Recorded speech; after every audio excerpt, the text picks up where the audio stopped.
Good morning, everyone. Thank you for joining us.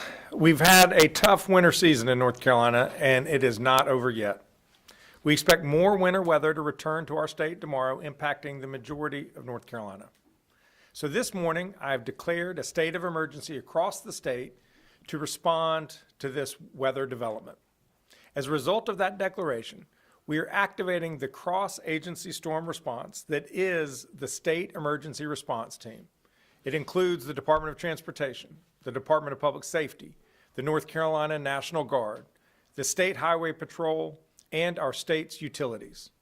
Momentarily, you will hear from Emergency Management Director Will Ray about the winter storm and our emergency response operations, and from Secretary Joey Hopkins about NCDOT's work to keep our roads as safe as possible.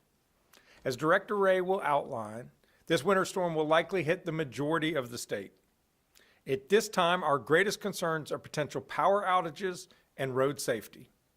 Ice accumulation may lead to power outages, so we recommend that everyone keep their devices charged and have a flashlight on hand. In addition, precipitation and freezing temperatures will make a mess of our roads. Temperatures may warm above freezing in some parts of the state Thursday, but they are sure to freeze again Thursday night.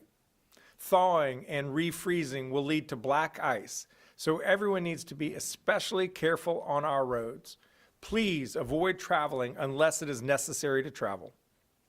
Many communities will be opening warming stations for those who need a safe refuge from the cold temperatures. You can find information on resources in your community by visiting your local government and emergency management agencies' websites and social media accounts. This morning, in addition to Director Ray and Secretary of Transportation Hopkins, I'm also joined by Secretary of Public Safety Eddie Buffalo, the Chief of Staff of the North Carolina National Guard, Colonel Ed Wallace, and Commander of the State Highway Patrol, Colonel Freddie Johnson. As we stand here now, emergency management officials, Department of Transportation crews, the Highway Patrol, and our National Guard are preparing for the winter weather, brining the roads, positioning resources, clearing abandoned cars from the shoulders of our highways, and working closely with local governments across the state to coordinate assistance quickly. Erica Kugler and Jackie Mativier are our Spanish language interpreters, and our American Sign Language interpreters are Karen Magoon and Nicole Fox. I'll now invite forward Emergency Management Director Will Ray to provide more updates. Director Ray. Thank you, Governor, and good morning, everyone. Winter weather once again will impact our state tomorrow and into Thursday with a variety of winter precipitation types. The greatest snowfall totals of 2 to 6 inches and locally up to 9 inches of accumulation are forecast along our northern portions of the central and eastern parts of North Carolina. Accumulations of 2 to 4 inches are also expected across the northern mountains and in higher elevations in western North Carolina. Lighter snow accumulations of 1 to 3 inches are expected elsewhere across the state, with the exception being southeastern North Carolina, where freezing rain or rain is expected. We're also monitoring the forecast of ice accumulation as areas along the US 70 corridor near Goldsboro, Jacksonville, and New Bern to the northeast could see a maximum ice accumulation of 0.3 of an inch. Additionally, portions of central and eastern North Carolina may see 1/10 to 2/10 of an inch of ice accumulation. As a reminder, ice accumulations of around 1/4 inch and greater will cause tree branches to snap and can cause power outages as well as hazardous travel conditions. If your power goes out during this storm, please ensure that generators are operated outside and away from open windows or doors to prevent carbon monoxide poisoning. Never burn charcoal indoors or use a gas grill indoors. Properly vent all kerosene heaters and make sure that heaters have space around them to reduce fire risk. Use battery-powered sources for light instead of candles to, again, reduce fire risk. And make sure that you have plenty of warm blankets and clothing available. Hazardous travel conditions are expected tomorrow and over the next several days. We ask that all North Carolinians continue to monitor the weather tomorrow and stay off the roads when possible. Unnecessary travel not only puts you at risk, but also the public safety personnel, the power crews, and DOT workers that will need to respond if there is an issue.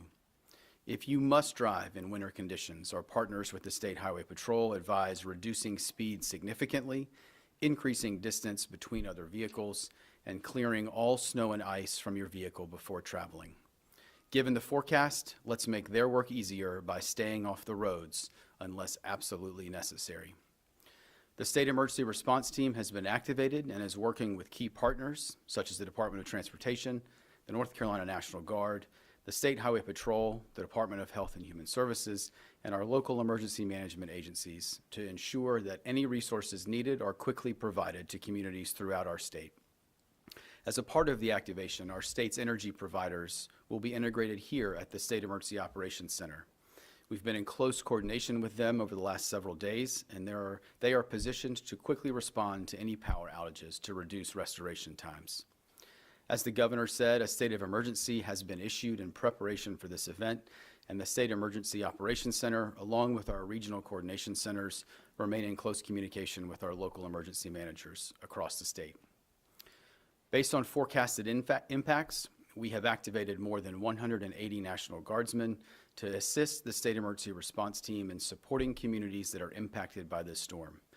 National Guard assets are pre-positioned in Kinston, Elizabethtown, Edenton, Greensboro, Lewisburg, Rockingham, Surrey County, Raleigh, and Charlotte to quickly respond to the needs in those areas. Their primary mission is to support local public safety agencies and emergency services, as well as the Department of Transportation. Remember to utilize 911 only for emergencies. If you need general information regarding the storm, please visit www.readync.gov, where you can find information on power outages, roadway conditions through drivenc.gov, and general preparedness information to make sure that you and your family are safe during this winter storm. Remember to enable emergency alerts on your mobile device and make sure it is fully charged to ensure you receive life-saving notifications from local authorities or the National Weather Service. Outside of the winter storm, North Carolina Emergency Management has deployed 4 state search and rescue teams to provide swiftwater rescue assistance to Kentucky as a result of the ongoing flooding there. Our hearts go out to those impacted by the ongoing flooding, and it is an honor for us to help our neighbor states in their time of need, just as they did for North Carolina during Helene, when 39 states responded in our time of need. I want to thank and acknowledge the dedication of team members from Asheville Fire, Charlotte Fire, Winston-Salem Fire, and New Hanover County Fire that are in Kentucky assisting local first responders. Finally, for those in western North Carolina continuing to recover from the devastation of Tropical Storm Helene, as a reminder, if you need resources, assistance with housing, or help navigating the recovery process, please call the North Carolina Disaster Case Management Program at 1-844-746-2326 or visit ncdps.gov/Helene. The North Carolina Disaster Case Management Program was established to guide survivors through the recovery process, to assist with making a recovery plan to fit individual needs, and to find resources to assist each survivor. As a reminder, you do not have to apply for FEMA assistance to receive assistance through the state program. As a note, the FEMA Disaster Recovery Centers in Western North Carolina will be closed tomorrow due to the inclement weather for in-person services. Disaster survivors can still access services tomorrow by calling 1-800-621-3362. Finally, please check on your friends, family members, neighbors, and those in your community who may need additional support, especially as it relates to food or water. We are stronger and more resilient together. I'll now turn it over to Secretary Hopkins for his update. Thank you. Thank you, Director Ray. Good morning. As another winter storm approaches central North Carolina this week, please know that our crews and contractors have been working hard to prepare North Carolina roads for the pending snow and ice. We have more than 1,300 employees and contractors that are conducting pre-storm preparations. As of this morning, we have used 1 million gallons of brine to pre-treat hundreds of miles of highways across the state. We also have nearly 500 trucks with plows and spreaders and 240 motor graders ready to remove snow and ice. We have 130,000 tons of salt ready to treat roads once the snow hits. We are staging equipment in areas that are known trouble spots during winter storms, so crews can quickly plow and treat roads. We're also working with our partner agencies, the North Carolina State Highway Patrol and the North Carolina National Guard, to help clear roads of disabled vehicles in hot spots where breakdowns frequently occur during winter storms and on highway shoulders. Their assistance enables quicker clearance of disabled vehicles so our snowplow operators can work to clear any snow off the road. Once the storm hits, our crews are prepared to work day and night in shifts to plow and treat snow and ice until all the state-maintained roads are cleared. Our first priorities will be the interstates and other major highways, then other U.S. and NC routes, and then secondary roads. Please know that we will respond and clear roads as quickly as possible. Unless it is absolutely necessary, avoid traveling during and after the storm. This allows our crews time to clear roads safely. We ask that everyone be patient and stay off the roads. As conditions improve, please check drivenc.gov for the latest travel information. Thank you, and I'm going to turn it back over to Governor Stein. Thank you, Director Ray, Secretary Hopkins, for those updates. During winter weather, just like any severe weather situation in our state, the number one priority of the state of North Carolina is keeping our people safe. So we recommend that you take the following actions to navigate this winter weather event. Make sure you have everything you need in advance of the winter storm. Pay close attention to your local weather forecasts and enable emergency alerts on your phone to receive updates from your local emergency management agency and from the National Weather Service. Keep cell phones, mobile devices, and spare batteries charged in case you lose power. Keep cabinet doors open for pipes located under sinks to stay warm, and let your faucets drip to prevent freezing. In snowy and icy areas, avoid traveling. If you have to be on the road, store an emergency kit in your vehicle. And don't forget to check on your loved ones and anyone you know who might be vulnerable, especially the elderly. Thank you. I'll now open the floor to questions here in the room and go to the mics on the sides if you have any questions, and you can direct them to any of the folks here. We'll start on this side. Hi, good morning. Thank you. Dina with CBS 17. Are there any special preparations happening in Western North Carolina specifically for people who are still out of their homes? Director Ray. So thanks for that question. I think the focus on the recovery efforts, particularly around housing, are continuing. And as a reminder, we have a number of options that are available for disaster survivors, for transitional sheltering, or for housing assistance. And so would ask that if there are specific needs, if there are survivors that have those specific needs in the impacted communities, that they do call that disaster case management line to help navigate that. As we've looked at over the last couple of days at the run-up to this event and potential impact, I think obviously the more significant weather impact seems to be trending towards the central and eastern part of the state. And so much of the snow and weather that is forecasted in the west is within what we would say local capability and capacity. And so a number of those communities are doing targeted outreach to those individuals that they know of in their jurisdictions that have additional needs. And we stand ready to support some of those specifically as they reach out. Thank you. Thanks. Governor Terry from Sanford TV.live and WWGP. What advice, I have two questions for you. What advice will you give for the senior citizen? And my second question is, what advice will you give for our wonderful farmers and our pet lovers? As it relates to senior citizens or folks who aren't moving around very much, we don't want people moving around. Make sure that you have enough supplies, non-perishable food and water in case you lose water or power to your house. You don't want to have to be opening and closing your refrigerator. So make sure you have the right supplies on the front end, plenty of blankets to stay warm, have points of contact for people who can check in on you if necessary. And for pet owners, understand that when it's freezing temperatures out there, please keep your pets indoors. Hi, Governor Laura Leslie, WRAL. You know, we've been hearing over the past few months that response to Hurricane Helene has really stretched our state resources in terms of emergency management as well as DOT. Is there sufficient money in those budgets to handle this third response to this third storm this season? Yeah, so there's no question that the state is prepared to respond to the issues of the moment, but I'll pass that on to Secretary Hopkins first and then Director Ray. Yes, thank you for that question. From a transportation standpoint, yes, our budget is strong enough to handle this storm. We will continue responding to the Helene Recovery 2. Work will be ongoing even through this week as the storm hits. And as was the governor announced last week, we do plan to open I-40 to 2 lanes of traffic, 1 lane in each direction by March 1st. Right now, we do not expect this storm to impact that. And so, but we'll keep monitoring and keep recovering as we move forward. Thanks for the question, Laura. And I think what I would say is we continue to have a significant focus on Western North Carolina and those communities and our recovery. And through the capabilities that we have, through the State Emergency Response Team, through the partners you see here, and through the ones that are coming today and into tomorrow and the rest of the week, there's significant capacity to respond here in North Carolina.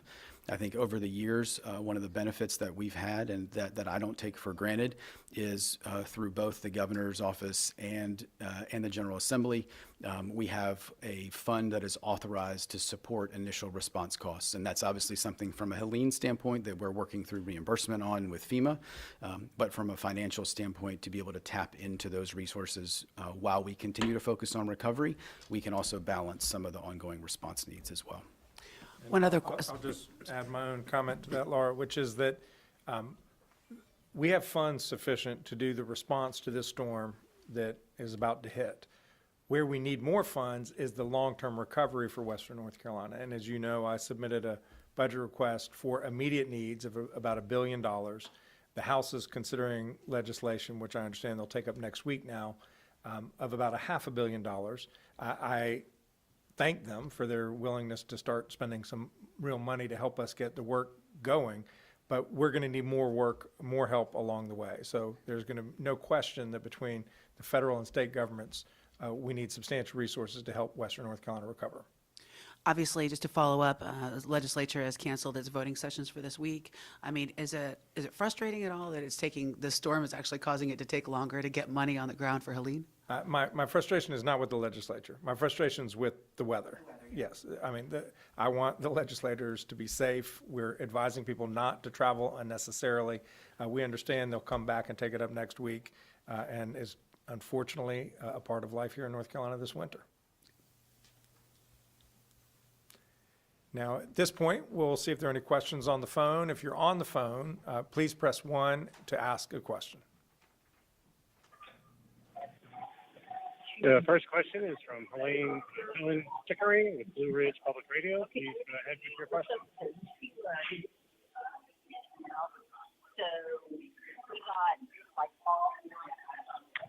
Helen, do you have a question?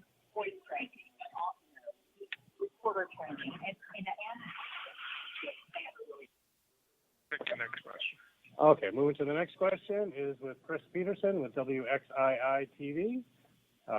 Chris, please go ahead with your question. Good morning, Governor. My question is about schools.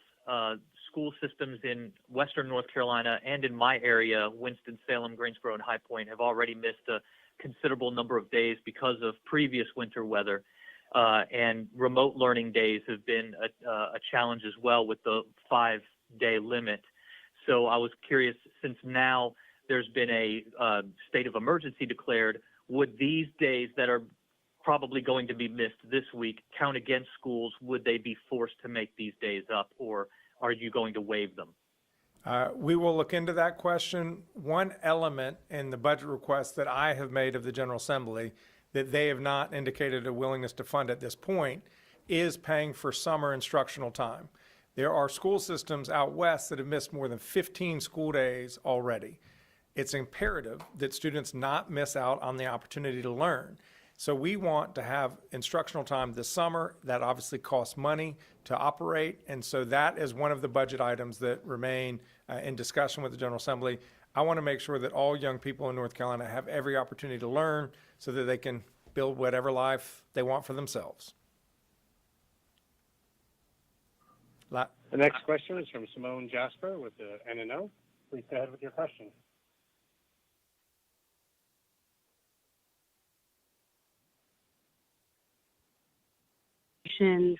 For the roads, and I was wondering if you would be able to share more information about preparations being done for potential power outages. What kind of crews are out there in regards to that effort? Yes, we've heard that there are resources coming into North Carolina from other states to help pre-position to respond to power outages that may occur, and I'll ask Director Ray to offer more information. Thank you, sir.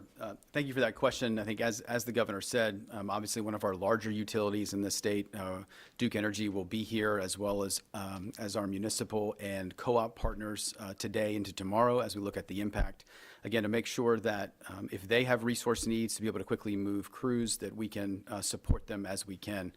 Duke has shared with us that they are moving crews in from out of state, from a number of different locations into North Carolina.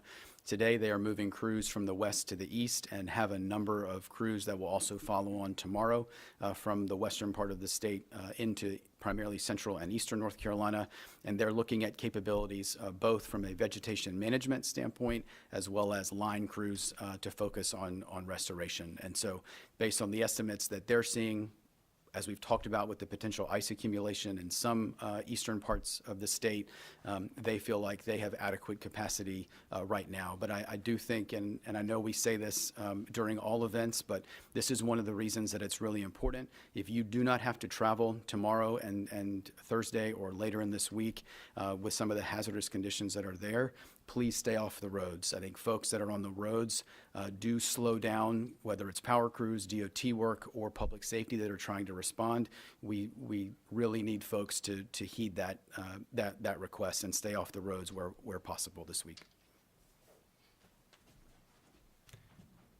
Any other questions? Okay, great. Thank you all for being here today.